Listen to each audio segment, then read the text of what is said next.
Happy Thanksgiving, church. Hope this finds you well. We're making this short video as kind of a Thanksgiving prompt that you can use when and how you'd like. Psalm 136 is a good fit for Thanksgiving Day.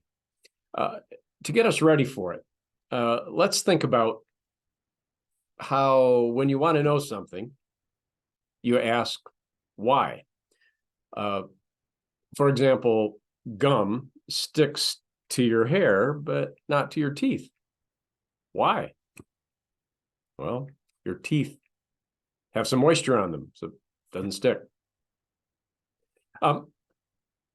Yesterday, I got a haircut. It didn't hurt at all. Why?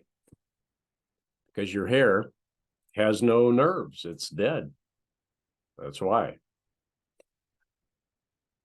When you eat a lot, like maybe some of us will do in the next day or so, what happens?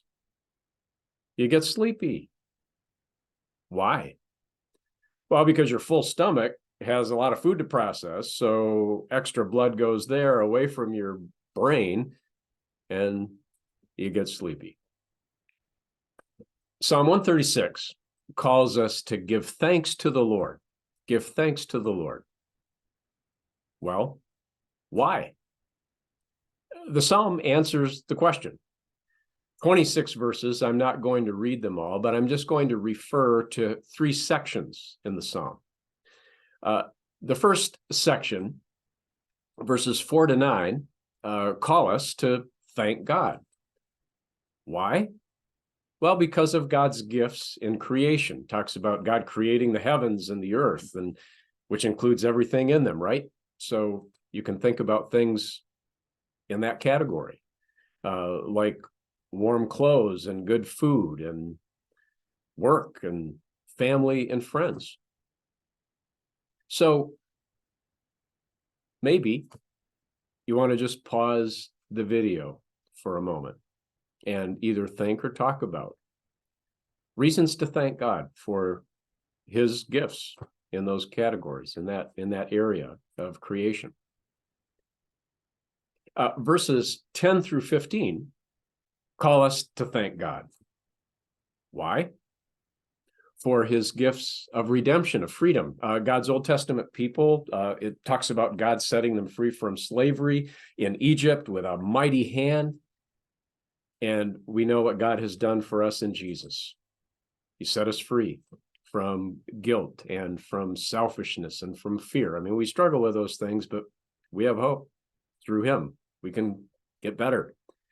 And we're able, in a way we could never otherwise, to love God and others.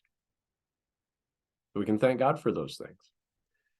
So maybe here again, you'd want to just pause the video if you'd like and think or talk about those things that we can thank God for, those gifts. The final section of the psalm, verses 16 through 26, also say to thank God. Why?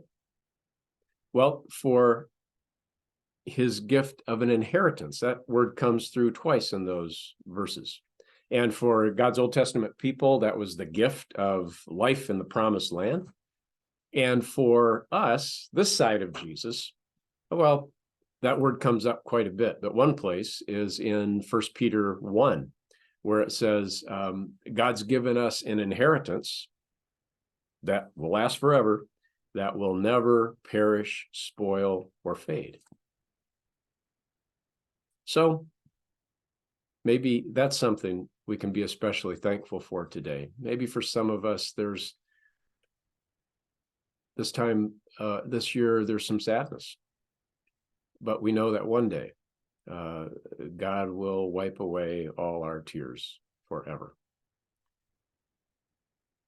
Last question, why?